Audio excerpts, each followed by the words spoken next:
Hello, everybody. Welcome to the Missouri Musicians Then and Now podcast. I'm your host, Jordan Bauer. You are listening to A Go Again from our very first guest, my longtime friend, Jake Wickham.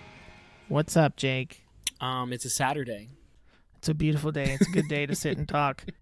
Yes, it is. It snowed yesterday. I was extremely upset when I woke up and there was snow on my car. And now it's a beautiful day. That's Missouri for you. I understand you got a lot of stuff going on. You got a YouTube page. I do. Do you want to tell us about it? It's my little project, I guess, is called This Is Jake. I would say the URL for that for YouTube, but it's just a bunch of letters and numbers. So you would just have to type This Is Jake Music in your search bar. How long you been doing that? For 3 years. 3 years. What's your favorite video that you've done? Oh, wow. Well, my favorite comedy video was Brave Little Toast. That sounds fun. What was that about? I randomly had an idea. I wrote this short little pop punk song, and I'm like, I need to do something really funny about it. So I told the wife, I was like, what if I do a whole skit about me just wanting to make toast and butter it? So I did. I filmed an entire thing of me putting it in the toaster, buttering it, eating it, enjoying it, and passing it on the couch. That's awesome. That sounds like fun. How many videos do you have on there? Oh, I have no idea now. I got quite a bit. I've never counted them. Well, people are going to have to go check it out and count for themselves and get back to us. I mean, we've got toasts. We've got my Mario cover song. My first Christmas song. Kind, So Long I. What else did I do? My summer vacation video. My Zelda song. Did a Zelda medley. So who else is involved in this? It's just me. You do everything? Everything. Drums, guitar, the whole spiel. Recording. And no programmed drums. That's all me. Well, it sounds like that's really, really hard. I would never be able to do that. So kudos to you. It's a huge pain. I wonder why I do it some days. Why do you do it? Well, I guess you can call it a childhood passion, I guess. I've always wanted to do it. My dream was to get older and have my own studio making my own music. Well, here's the time to do it. It's not as fun as I thought it was going to be, but I'm still doing it. It's weird because being older now, when we were younger, that would have been a really big deal. It would have been like a huge goal for us is to, we're going to record a music video.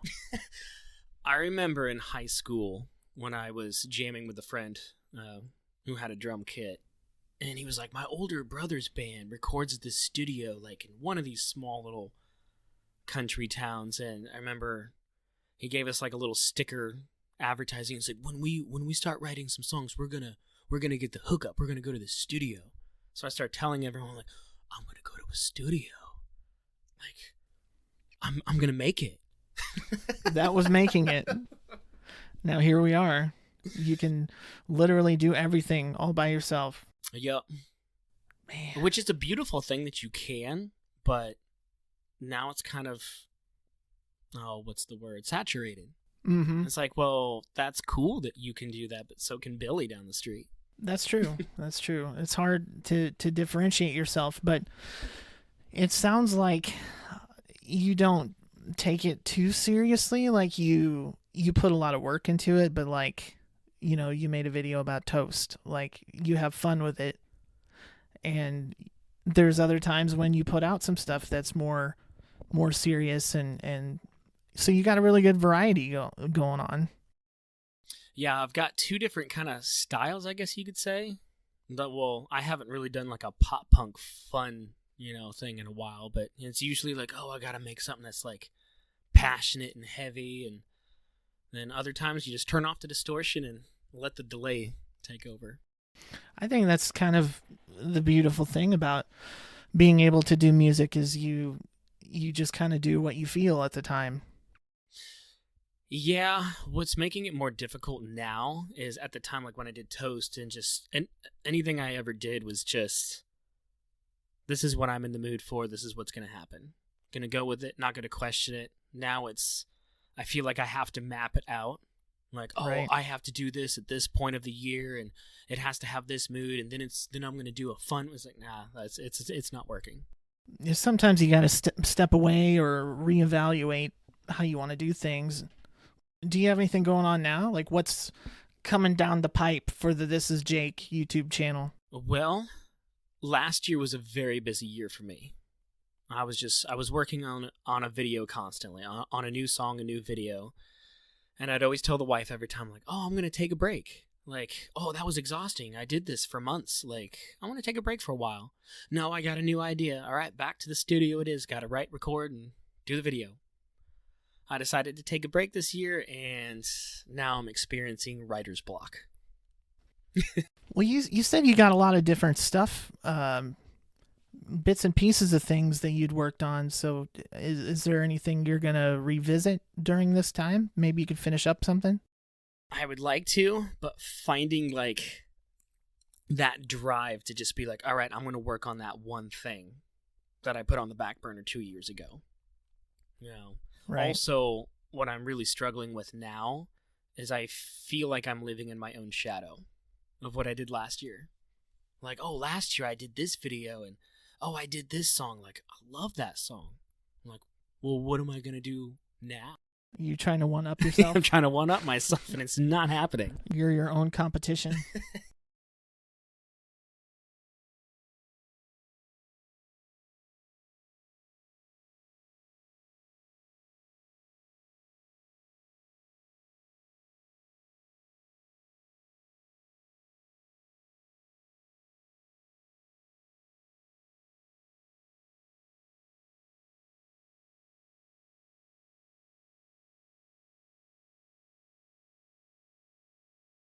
So I think I became like your musical friend before your friend. You know what I'm saying? It really actually started as a basketball friend.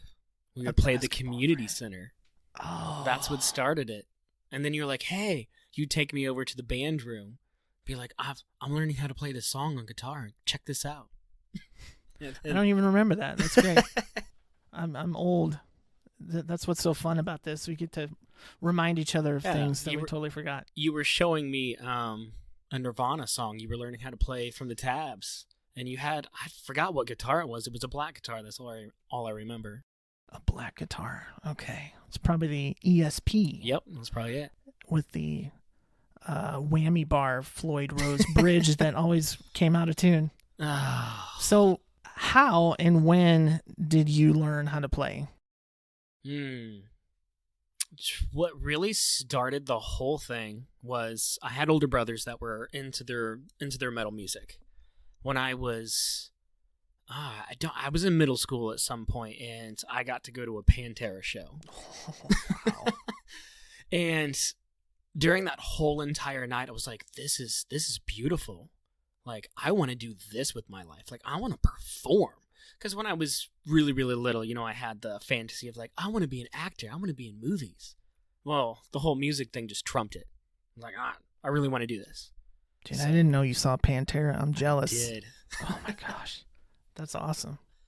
So, of course, from that point, you know, we had some house guitar that was just, it really wasn't very good, but it was something, you know, you start looking at tabs but I didn't really take it too seriously at the time until the music video for Rollin' by Limp Bizkit. Yeah.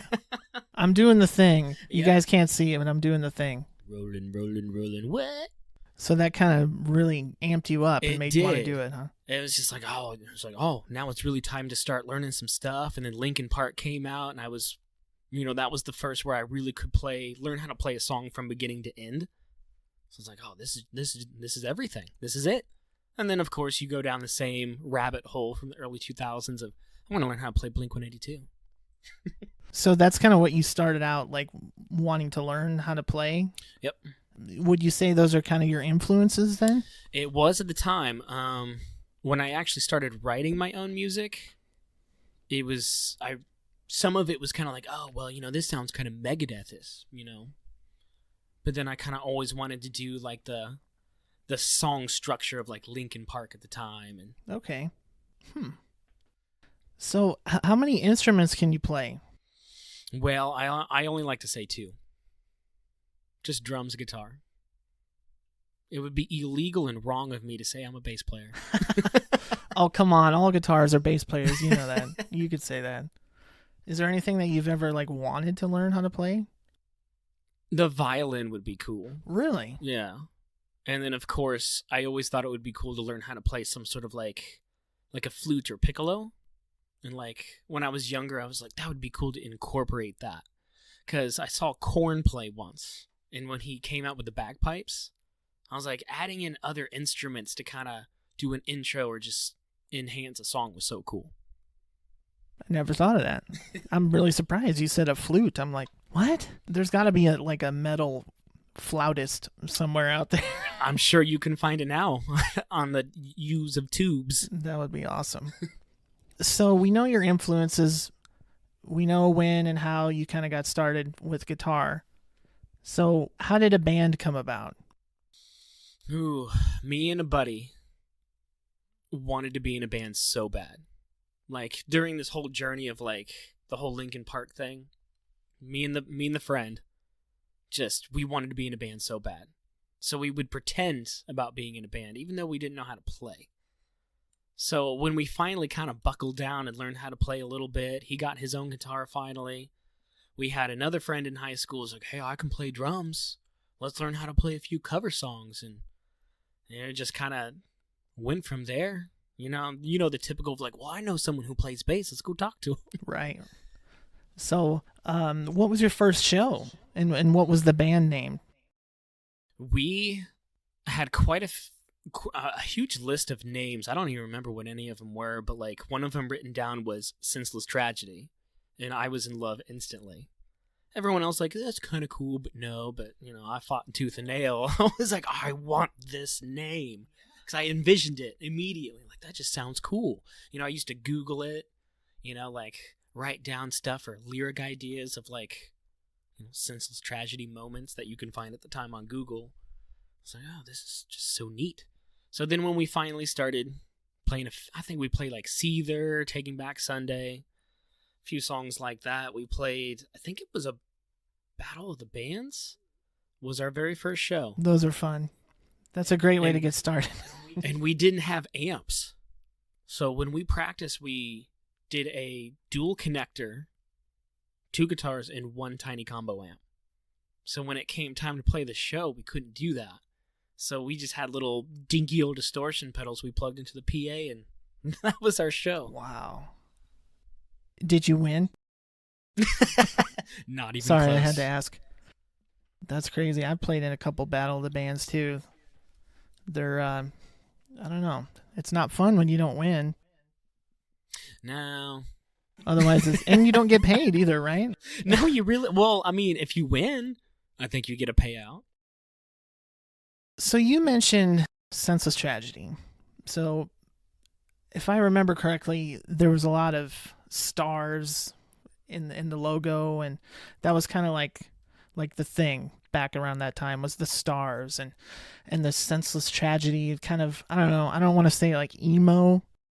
It was. But it was the time period. It was. There was a lot of that in the time period. So like, I think in the MySpace days where you can have like the what is your genre slots and you can pick 3 things. Yeah. So it was like emo, metal, and rock, I think. Oh, emo was the first one too. Well, I figured that was kind of around that time frame. That it surprises me that they didn't really like the name. People didn't like the name because I feel like looking back, it fit perfectly at the time. It did, but I think what people didn't like about it, and the band didn't care for it. And when I've met other people, when they're like, "Oh, what's your band name?" I say it, and they're like, "That's kind of hard to say. It doesn't really roll off the tongue." I'm like, "Yeah, it is difficult. It's hard to spell too." Oh, come on. When you write Senseless Tragedy 500 times on a demo CD, you start to mix the E's and Understandable. So I was also in a band at the time, and we used to go to your practices every now and then. What do you remember about any of that? Anything special? I just remember when we had that garage, like right smack in the middle of town. So we were always having like some sort of like jam session, like after school. And you and another buddy and Teddy would come on over and be like, we gotta go over there. This is a cool setup, you know? And then I think I started working on Alone. Yeah. That song, and you guys would like come over to see the progress on that song in particular. And you were gracious enough to let us hang out and be in the process. It was a cool hangout pad. It was. You guys had a good setup there. I think you and I, we kind of helped each other out in that time frame because you were working on Alone and I was learning Until It Sleeps by Metallica. And I was jamming on the chorus chords, and you heard it and you really liked it. So I showed you how to do it. And it was almost like a trade. You showed me how to do like a pentatonic scale. It was a scale of some kind. It could have been. So you showed me a scale, and that scale is literally like the only scale I've ever known, and everything I play probably has it. So thank you for that. But that worked out pretty well, like considering we weren't in the band together, and yet we kind of helped each other out and influenced each other in a way. Which is the best way to progress in your music, by the way. So you always gotta... This is my struggle, like, to go back to the now at this exact moment. It's hard to do things by yourself when you don't have any... You can't grow off of somebody else's, like, knowledge of music. Like, oh, I never thought about putting my fingers there, or I just... That's a really cool sound. What chord is that? Like, what are you doing? That's a good point. That's true. So after a while, I ended up joining the band. It was fun. What are your favorite moments of the band, like before I joined, and maybe like your favorite moment with me on board too? Man, there was a lot of great shows we used to play. So when we first were kind of fresh, you know, when we had the full lineup and we weren't doing cover songs anymore, it was all originals. We ended up becoming friends with another band that, like, they would put on a huge show in California at the Eagles Club. So it was always an honor to, like, open up for it. Like, the place was always packed, completely just insane. Just wall to wall. Like, that was probably my favorite moments when we first started. And when you joined, of course, your debut was the best. 2 gigs in one night. Yes, we double booked it, which you actually forgot about until today. I swear I had fun. It was great. So there was a little bit of controversy of you joining this group. I don't know if you want to go into those details at all, but... We'll save that for another day. We worked on getting him up to speed to play all the songs and to play it well. Because not only do you have to learn it, but like we were all about our performance. Oh yeah, it was intense. As in like certain cues of like, this is what you got to do when the drum hits this, or choreography. Yeah, it's a show. It's like a 1980s Poison video where you high kick on this part of the chorus, and yeah, why not? It was fun though. But I don't know, we probably worked a good month or so we were excited that we had a member, because, you know, we were down a guitar player. So on the MySpace, you know, days, you know, you could have the photos of your members. Google it, people. So we had a question mark photo, and then we just put the name Kyle. It's like a secret character on Mortal Kombat or something. It is. You gotta unlock it. No purchase necessary. This was all cheat codes. But when he finally did debut, it was a Halloween show, I believe. Was it not? That was the first show? It really was. I think it was. I was in a cow costume, and it was awesome. The second show was at the Boy Scout cabin, right? That was the first. The first, okay. And yeah. the second was, okay. And then, of course, we double booked the night. So as soon as we were done, we took off our costumes, headed on down to California, and played it. I don't even remember the name of the place, but it was cool. I would say that was my favorite time in the whole band too. Besides that, the process of learning the music, because you had patience and you sat down and you showed me everything, and I wasn't quite skilled enough at the time to just be like, okay, yeah, show it to me once and I got this. So the music and the lyrics and stuff, it was really on another level than what I was used to. So it was really fun to get to know all that and to learn how to play it. And I gained a lot of respect for you, like even more, because you were kind of the driving force behind all that. Well, thank you. Awkward response placement here. So how long did Senseless Tragedy last? As I've mentioned to you before, it felt like a lifetime. I was like, man, this probably lasted like 5-6 years. But when you really think about it, I guess we formed as a cover band when I was in high school, late 2004. And then finally, I guess we had our split somewhere in the middle of 2006, I think. 2 years, man, a lot happened in 2 years. Yeah, or 2007, now that I don't remember it. That was a long time ago. It was. I'm going to have to look at some dates. So what do you think the music scene was like around that time period? It was amazing. Because back then it really didn't take much to be like, hey, we're going to play, here's my little flyer, and we're going to go play at this little hole somewhere down here. And the next thing you know, 20 kids are showing up, and it's like the perfect hangout. People didn't care what style of music it was. It was just, hey, I know these people, and it's an excuse to do something cool and fun. It was popping. Bands were forming left and right all over the place. That's true. And we had the buzz. Yeah, the hometown buzz was very helpful. Were you guys ever on there? We were. We had some difficulties of trying to get them to play new songs that we gave them. They'd always play the same one that we had like a guest vocalist on. It's like, but, well, Huh. Yeah. So after the buzz went away and turned into like a country station or something. Did it really? Yeah. What happened? Like, did you notice a difference in the music scene then, or were you kind of disconnected from it all? I feel like at that point I was so disconnected. Did you go to any shows on your own, like as a spectator after the band split? I did. I spent many years going to tons of local shows, getting a little, getting that feeling of, oh man, like I miss it. I know what you mean. I did that when I would go see your shows sometimes. So, well, from you saying that tells me that the scene was kind of healthy yet. Afterwards. It was still strong, yeah. Like us splitting was not an effect on the music scene. Like music scene was still just hammering in. I don't remember exactly when the buzz went away, but I do remember after it went away, things were changing. Musicians, the kids in the bands, they were getting younger and younger.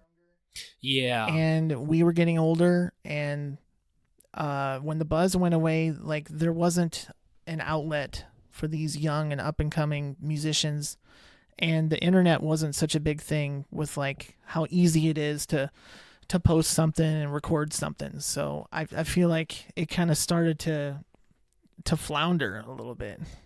Yeah, I can probably see. I mean, because I don't know when it finally fell off, but there was a little while where the music scene just kind of plateaued. Yeah. And it's like, well, no one I know is playing, no one I know is going to shows anymore. And yeah, I mean, the whole MySpace was there, but nobody really had music on there because no one knew how to record anything. You may have a phone recording of like really loud splashy sounds, and it's like, yeah, this is my song. You know, it may sound weird, but I kind of feel like when us and the people that were in the scene at the same time as us, when we kind of went our own separate ways, I feel like the scene really cooled off after that. I feel like that was kind of the peak. It probably was, because I remember during that lull, I remember me and you were hanging out for a while, and we were trying to write an acoustic song, if you remember. It was I forgot what it was called. It was really cool, and it was supposed to be our comeback. So That went well. yeah. So I feel like there is no scene now. I don't know where everybody is. I don't know if it's the scene is now on the internet, or if it's just not in our local area, or we're all just old and we're out of the loop. I think it's a mixture of all of it, because I know there's stuff happening. It's not the same as what it used to be, but it's happening. It's all different faces, and yeah, internet, and we're getting old. Well, where you're at, I feel like there's a lot of bars and different places to play and stuff. Do you ever hear of anything or see any flyers anywhere on anybody playing around here? I don't really see a lot of flyers, but I know a lot of people play at the Mission downtown. Okay. Which is a great little joint. I know some small groups that are like, I'll see them on Instagram that they're playing there quite a bit. So I think that's pretty cool. I actually do know old acquaintances that are jamming, so I thought that was kind of neat. So maybe the scene is on an app somewhere. Yeah, there's no good old days of hanging outside the college in Springfield, passing out flyers and demos and begging for people to show up to your non-sold out bar show. I remember that. A lot of hard You're work. like, we're going to stand out here and pass out flyers. And I'm like, oh, man, really? Yeah, you weren't really having it. You're like, why are we doing this? It's the old Mitch Hedberg joke. And he said, this dude came up to me and he gave me a flyer. Like he's saying, here, you throw this away. Yeah, pretty much. I think a lot of people did that with the flyers. Maybe we should have put like, bring your flyer and you get a autographed guitar pick or something. You know, that actually would have been a great idea back then. Prove to us that this is working. Come to the merch table that we actually didn't have at the time. I think when we finally did have a merch table, it was the those poster boards that they do for like science projects, the like trifolds, Yeah. The Elmer's glue brand. Yeah, that was our merch setup. Did you sell a lot? No. We didn't have a lot of product to sell. And nowadays you literally could do all of it almost without leaving your house.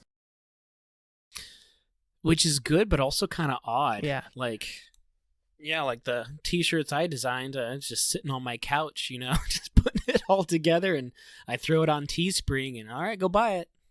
It's nuts. You can be at your house, you can write, record, post, promote, and sell anything. You could create anything and sell it. Right in your underoos.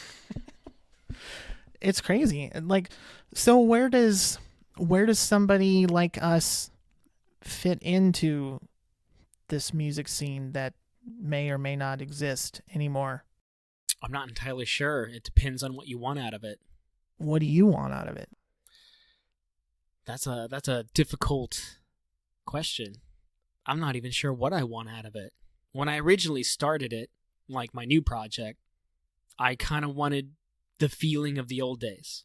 Of like, I wrote this song, beginning to end. Look, all these pieces. Oh, I've got the tools to record it at home. I can play drums to it, bass, everything. Just thought that maybe some people would enjoy it, kind of like how they used to. Now it's just when you post, it has nothing to do with if it's good or not. It's just there. I mean, not to dog on TikTok, but in the swipe culture that we're in right now, like 5 seconds or less, you're done. It doesn't matter if the song or the music video you just saw blew your mind. When you swipe, it's gone forever. You've already forgotten about it. Now you're watching, somebody jumping off of a bridge. True. I never thought about that. It makes me wonder. I'm going to have to ask some more people, like, what are you trying to get out of this now? Like, what am I trying to get out of this now? I don't know either. Yeah, I would love to have that answer, because maybe other people would have a better direction that maybe could help me a little bit. Right. I mean, with the way things are going, now they're talking about, the main question is, do bands want to is it worth it for bands to make a full album or to work on one song at a time? That is the new debate question. Because you can spend 3 to 5 years making a masterpiece album that people can get bored of or not even finish listening to within a few minutes. Versus if you do one song, people listen to it for a few minutes, no big deal. You only worked on one song. You didn't put all the time and the money into it. I don't know. It's interesting. You don't want to become yesterday's news. That's a really good point. I think we're kind of headed in that direction, because everyone's attention spans are short, and everybody wants the best song. They want to hear the singles. They want to hear their A game. So people don't want to sit through an entire album that has some throwaway stuff or some filler. No. Not saying that, making an album is stupid or that long songs are dumb. It's just people want shorter content now.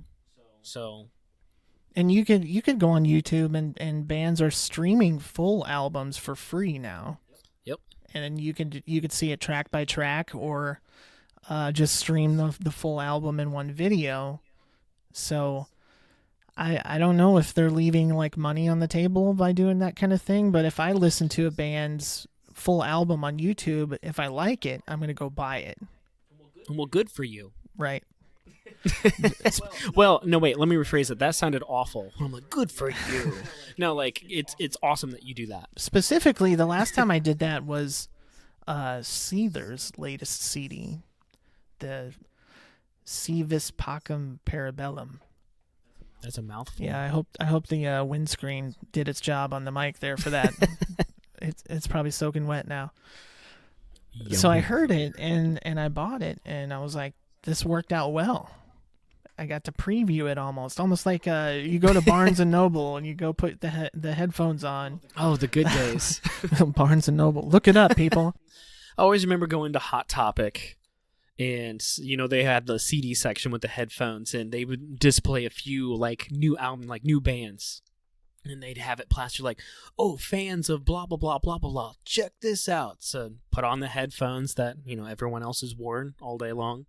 It's a very personal, physical experience, like music can be, and I think that's gone away now.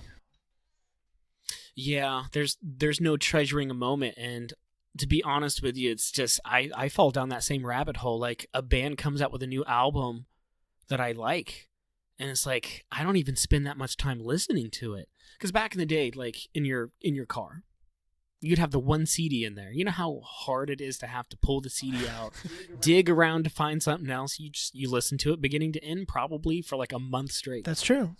Out of laziness and enjoyment. And now we don't do that. We're just like, I want to hear one song. I do that a lot. Like if I'm around the house and I think of something, or I want to refer to something, I'll literally just pull up one song. Yep. And I want to hear it.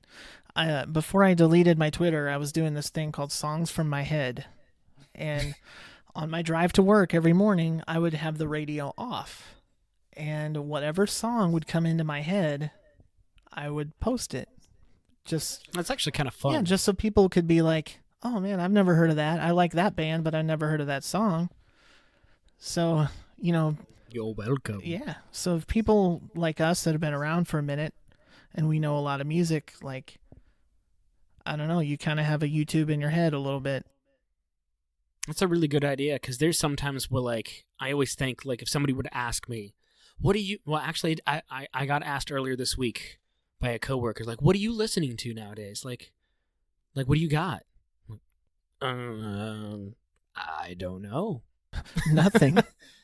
I YouTube a lot of ambient compilations that last for like 2 or 3 hours so I can chill at work. It's crazy. It's almost like the well has run dry. Like, Kind of. I don't know. I don't know if it is, or just for me personally, it's just maybe I've gotten bored. I don't know. I feel like there's not a lot of variety or evolution with a lot of music. Like, it's all been done before, and I feel like a lot of stuff is very, like, formulaic. One of those. Yeah, I guess in my opinion, like, this is just my opinion, but since now everything's being monetized, everything is just about that. Any fun thing or any hobby you can think of is just, oh, I need to be monetized from that. So then you have to follow a formula to be monetized. That kills the creativity, because if you're creative and doing something weird and off the walls, Like toast. yeah, like toast. It's just, there's the good chance that no one's going to go for it, because that's not where the money is. So a lot of musicians that are recording at home, with all the tools that are available, like, a lot of people are using the same programs to do the same thing. So it's like there's just not a lot of difference anymore. What do you use to record? I'm stubborn. So instead of getting with the times and using plugins, I record everything analog. I put a microphone on my amp, and there it is. That's awesome. Yeah. Tell me a little bit more, like, about your setup here, musically, and maybe, like, what kind of gear you use for videos or editing. Well, my whole entire setup you see right over there, they're actually pretty cheap pedals that I've spent a long time researching, like, what's affordable but what gets the job done. So I've kind of slowly built that whole collection. And then the amp, being a homeowner and everything like that, and and where I'm at in life, there's not much money I can throw into gear. So that Joyo lunchbox it's literally everything. I'm gonna have to try that before we leave here. I don't even know what that is. I'm looking at it. Everybody listening is like, I can't see this. What are you talking about? So it's called the Zombie. Now, if you look at the title, I know it's really, really small. In the word zombie, you'll see it highlighted with the letters MB. It's a clone prototype of the Mesa Boogie amp. Oh, wow. That's pretty cool. Mesa Boogie's, like, I think Metallica uses those. I'm not sure what they use anymore. That's pretty cool. So you got a lot of Joyo stuff, I see. I like it. It works. And Pedalboard. What about your video stuff? Interesting thing about the Pedalboard. I handmade that in my basement. How come you never made me a pedalboard? Because I didn't know how to before. I mean, I didn't have any pedals, but I had you had that cool demon wah I was always jealous of. That's true. I had a foot switch, which had a short in it. You remember? I do. I always had to play with my shoes off. And it always had a weird delay. Yeah. Like when you switch channels, like, oh, nope, pause. All right, we're good. I remember a few Census Tragedy gigs. I had to play with my shoes off, so I could make my foot switch work. And by the end of the show, my socks were black. Oh, those dirty stages. I don't know why, but I remember specifically that Warrensburg show. I do too. Your mic broke, didn't it? It did. I think we so. shared a mic at some point. We did, and then you were asking the crowd, like, who do you want to scream for the rest of the night? We're actually sharing a mic right now. We are. Just kidding.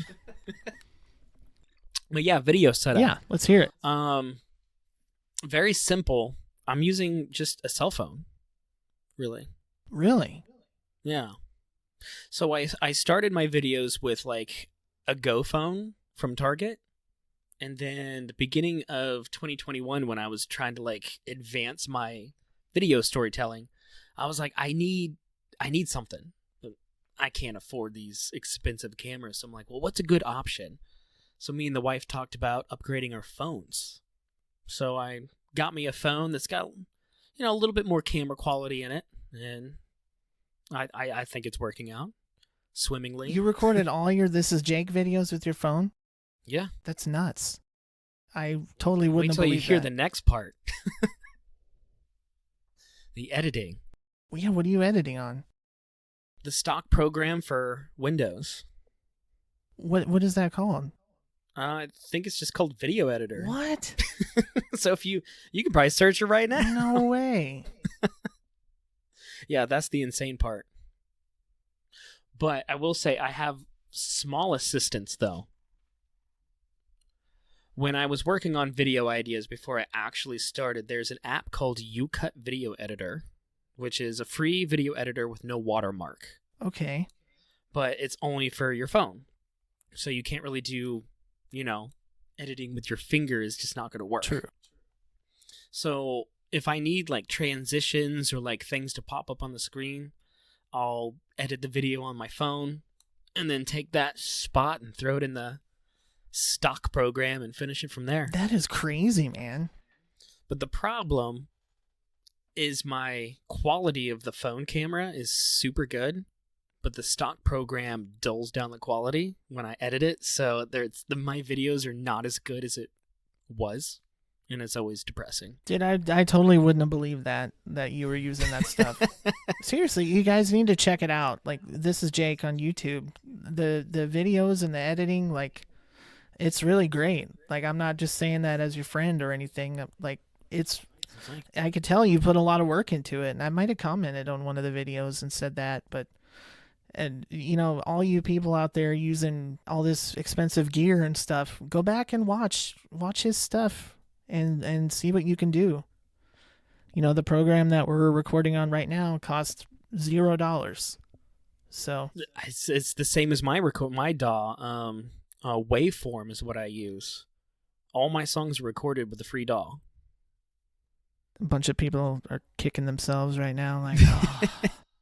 I purchased one plugin that I don't use. It was a vocal plugin. There are no vocals in your videos, are there? No. To be continued. That's a wise investment there, sir.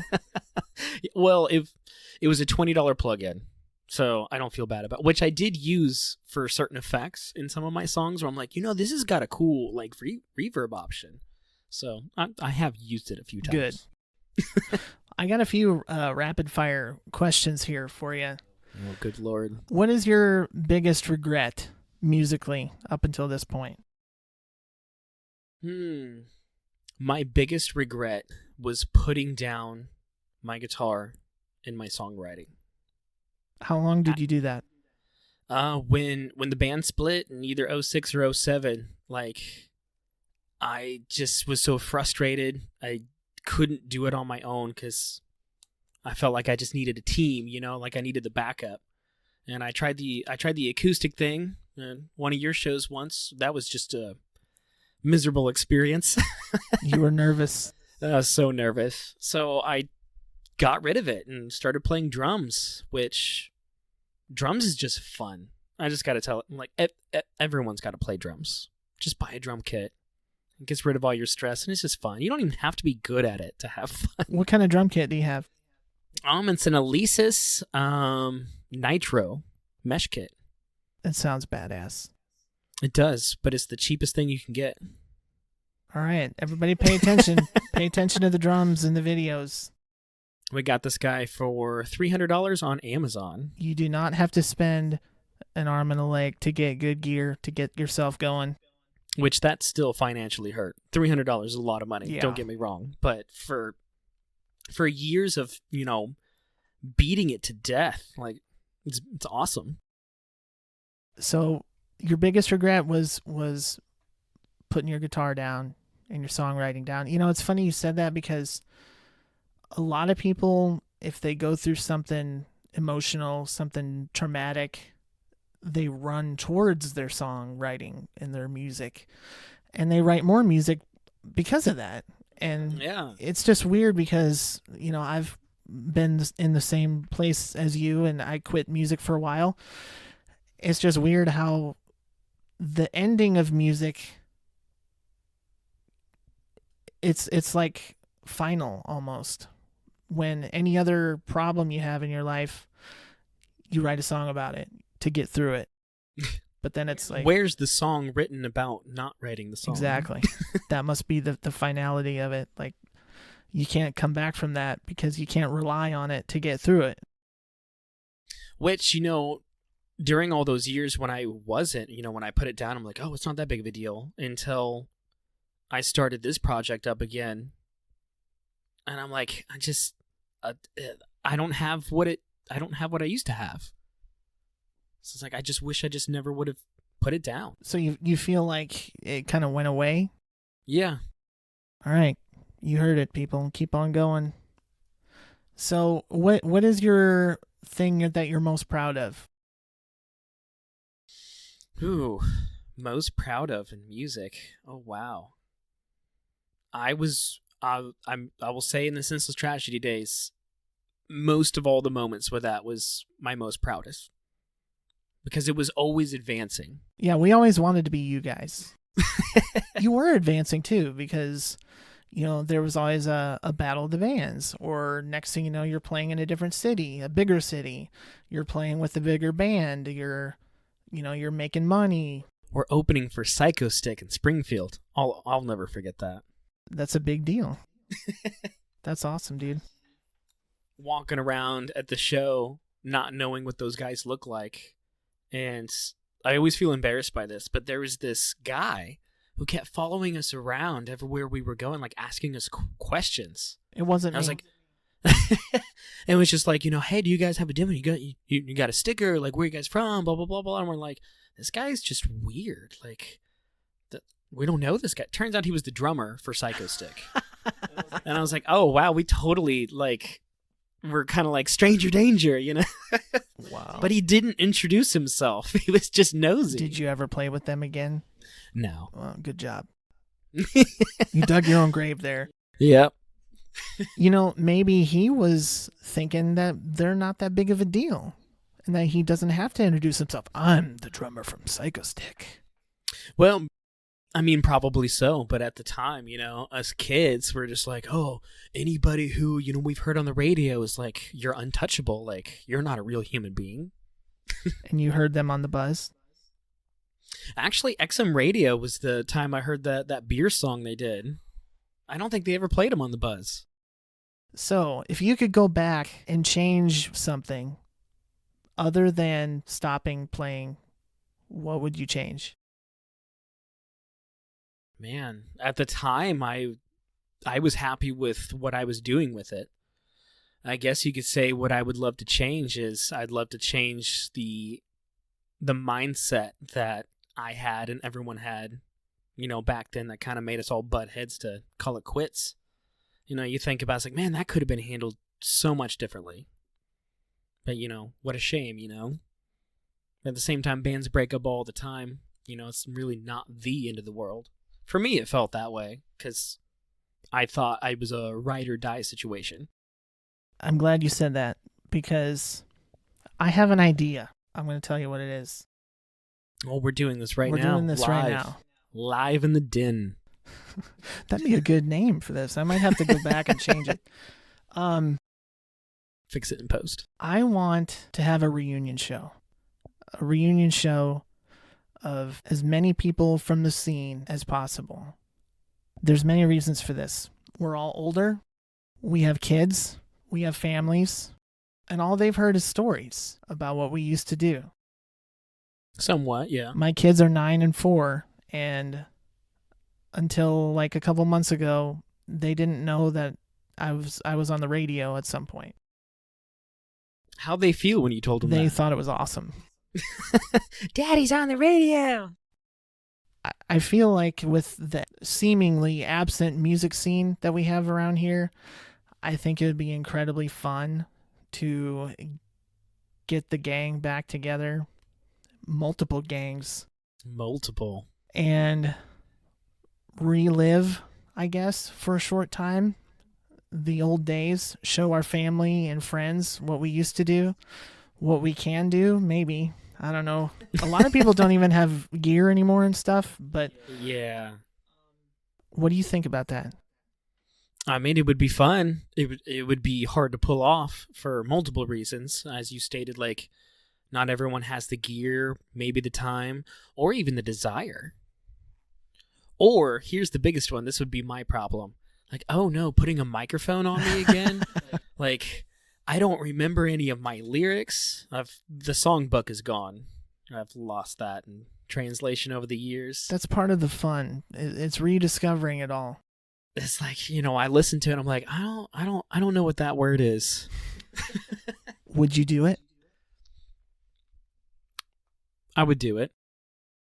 I'm going to talk to as many people as I can, and I'm going to ask everybody that question and see what they say. So far, what has been your results? It's been very good. Now, just to let you know, it's not going to sound as good as it used to. There's a lot of people that would probably say that it didn't sound good back then either. Yeah, there's also that. Just as long as it's not one of those like, yeah, Daddy was on the radio, he's going to play tonight. Daddy, don't quit your day job. Dang it. Kids get heckled and bullied at school because of their dad being a terrible musician. He tried to be a rock star again. Midlife crisis. It could be called a midlife crisis show. But I will say I miss that the most is performing. I tell the wife that all the time. Like, I just want to perform. I don't know if I could do the whole joining a band and having band practice all the time and, having to, like, guide a group. But just, I want to perform. That's what I do. Is there an audience out there? I don't know. I don't know either. I haven't stepped outside in a while. I guess we're going to find out, hopefully. Well, Jake, I appreciate your time, man. It's been a great day. You have a wonderful home, and it's been really good to see you after all this time. I know. I've been avoiding him for a long time because I've been a hermit crab because, I'm just an odd human being now. But I appreciate you, and it's good to see you, and I will hopefully talk to you very soon. We will continue this. This is not over. We got loads of things to talk about. Stay tuned. Thank you all. Take care.